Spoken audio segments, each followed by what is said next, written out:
I'm Anna Zalochkowska, and I work at Leeds Beckett University and at the Northern Film School.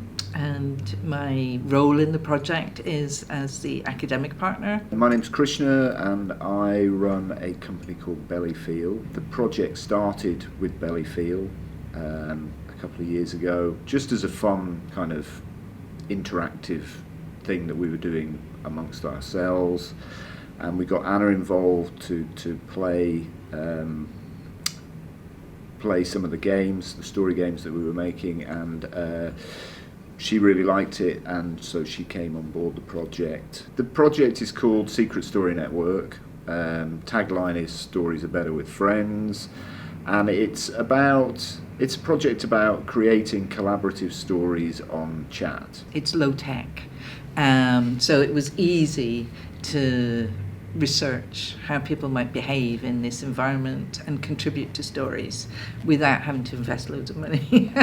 We did get some funding from the Arts Council, but that was to try out different genres of story. So we are working with a documentary producer from Leeds and a company called Duck Soup, who have a large slate of fictional productions, and we're going to look at how secret stories might work in that context. So if you imagine a successful TV franchise and people can pretend to be, or can go online and be those characters and play their own games as those characters, that's the kind of thing we're looking at.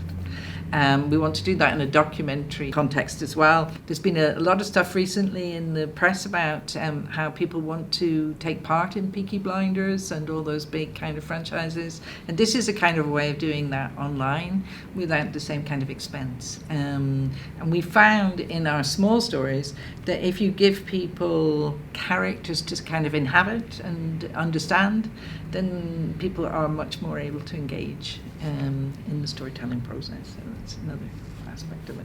But we're also looking at how this works from the bottom up, which is like where the audience are coming from, and then we're looking at top down, which is a more prescribed setup, like a more defined premise, and that's kind of really where the TV stuff comes in.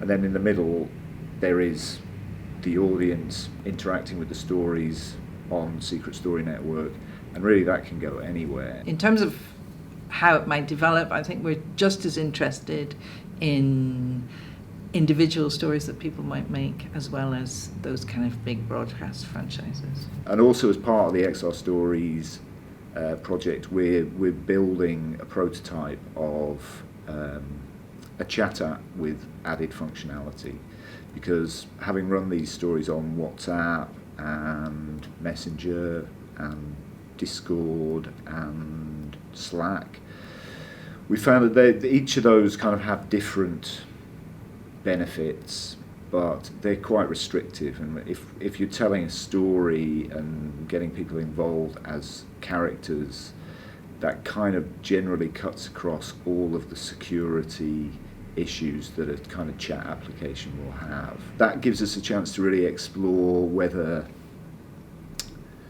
this kind of type of storytelling has a virality within its audience, and whether by having that functionality we're going to find that the audience then want to take it on board and tell their own stories. That's one of the big kind of questions from an industry perspective and from an academic perspective, is we want to find out, will this extra functionality give us virality for the audience? The academic approach is looking at how people can contribute to storytelling, how people can take part, but also what are the requirements for people to do that effectively. So it's not just taking part for the sake of taking part. It's how can we make things interactive but still have a good story, and what kind of elements does that need? And I suppose what we've been looking at is that chaos actually is more effective than we initially thought it would be. So this idea that people can process chaos quite well is quite an important part of the research, and also that the less we do, the more people will contribute, and the more effectively they will contribute, and the more the story will prosper. It's really interesting that, and the academic plays into, I mean, I wouldn't call it industry, I'd call it like the audience experience, because that's really what we're trying to create. We're trying to create very compelling audiences, experiences that the audience are fully responsible for creating themselves, and we are putting people into worlds that they don't understand, and they are, by processing and engaging, that allows them to kind of form some understanding, and that's how the narratives emerge. And some of the most exciting stories for me are also the ones where you start from nothing, virtually nothing, and you just throw something in, something kind of random to the audience, and they build it from there. And as a story conductor who is like a games master in Dungeons and Dragons, they have to manage those kind of initial sparks and then follow it and create and anticipate a little bit, but not be too sort of defined, and really go with the random and go with the chaos to help, you know, create a really interesting experience. It was probably more undefined early on, but we came up with kind of 3 short rules to help people understand what they were getting involved with, and to manage their expectations, really. And the rules are? I can't remember. They are... I'll send them to you. You can put them on the screen. Cool.